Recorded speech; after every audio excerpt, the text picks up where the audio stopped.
Hi everyone, another video as a reaction for the Chelsea West Ham game. I probably should have done this sooner, to be honest, because I feel a little bit deflated with the news of Jeremy Jacquet signing for Liverpool. Although I know in the previous video I said that I didn't want him. You sort of don't also want him to go to a rival.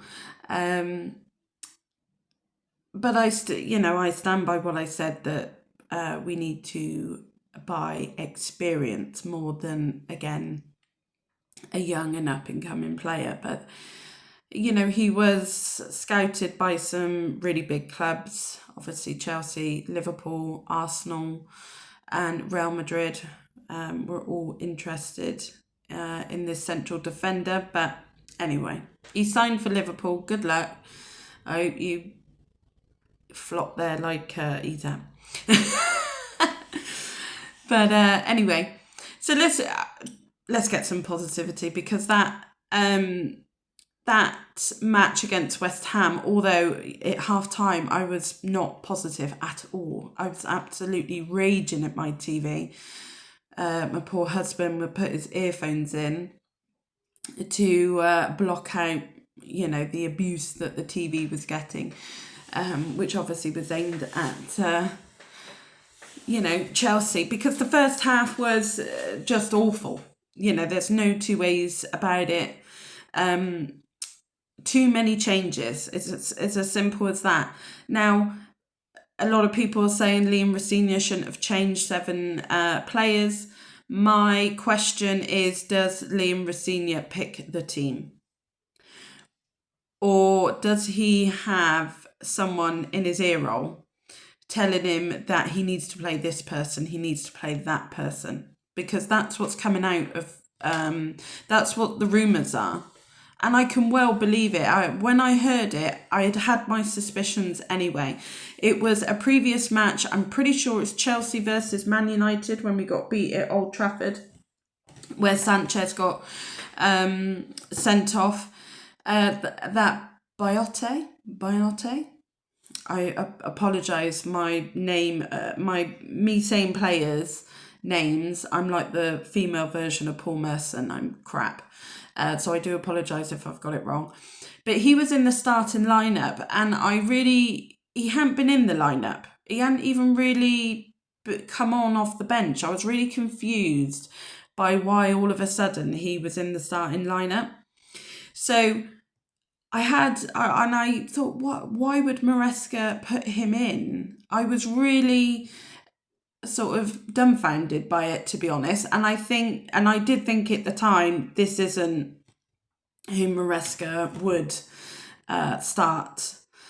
I think this has come from the board, or it's part of the loan agreement with Brighton. It could have been loads of things, but it certainly, to me, was not a manager in full control of who plays.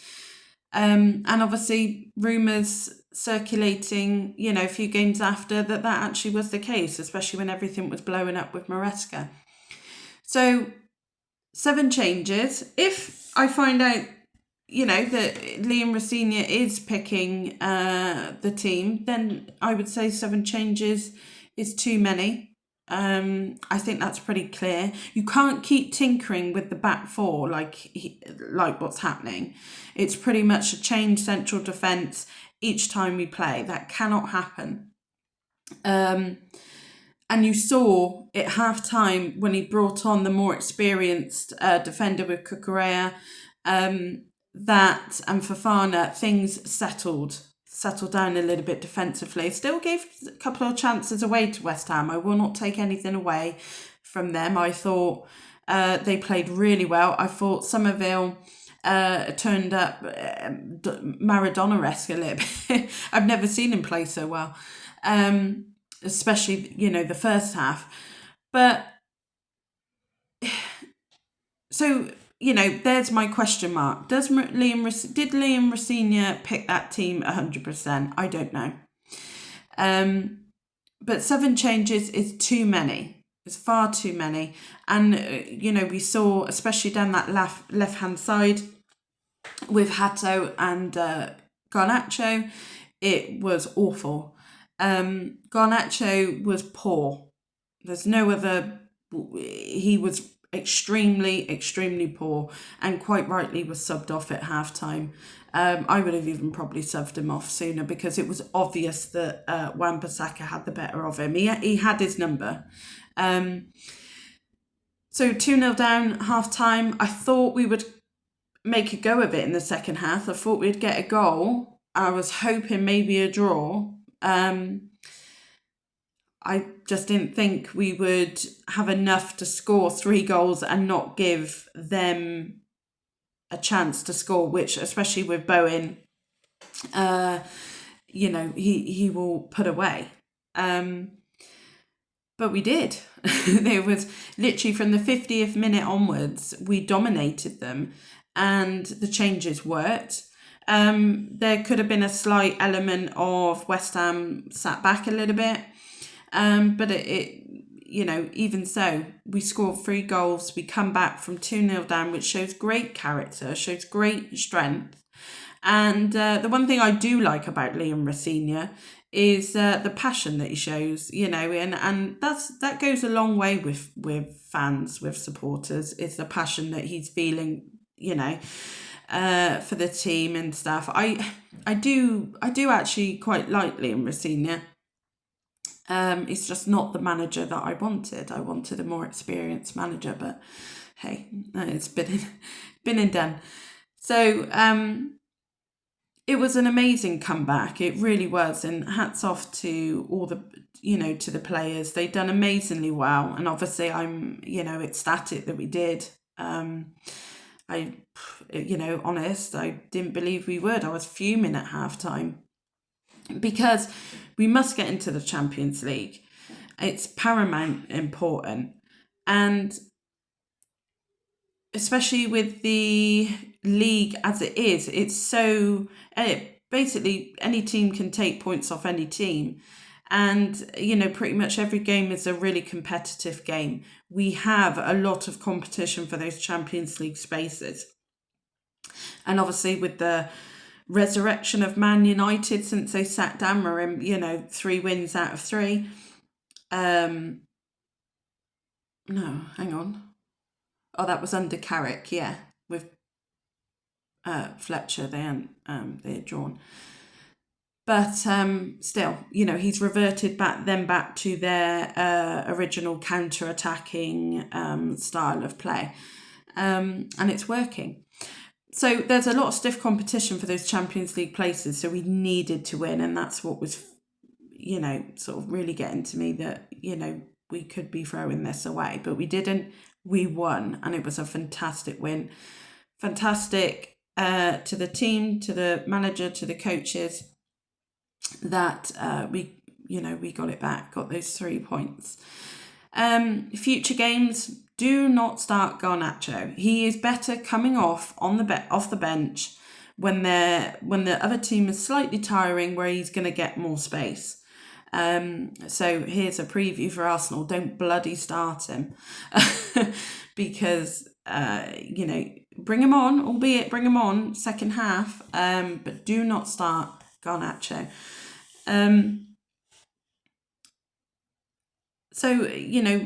But fair play to West Ham. Nuno, a manager I really like and respect.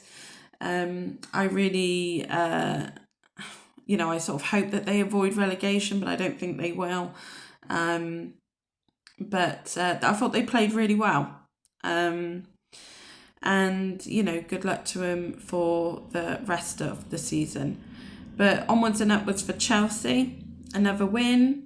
Another hard-fought win, and this is the biggest thing for me, especially with the fact that they're so young, to pull that out of the bag. But what did it rely on? It relied on our experience in the team. That's another biggie.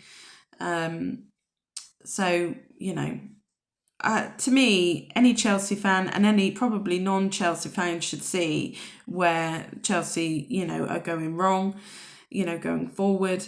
And what they could do to increase their chances of being more competitive for the league. Because chances are, it's going to be a really tough game against Arsenal. we probably, we need a comeback like we done against West Ham.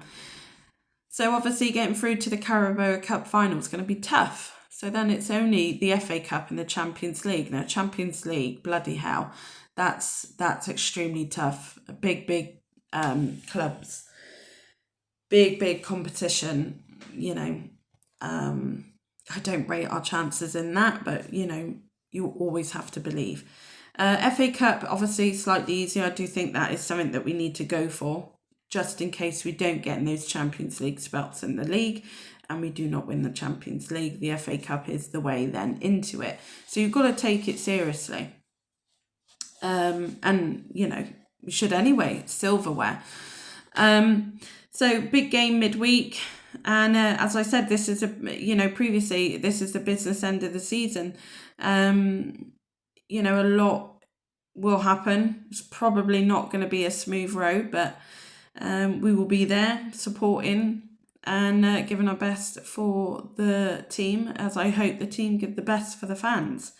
Because ultimately, what is a club without fans? And that's always been my argument to players and managers and ownership.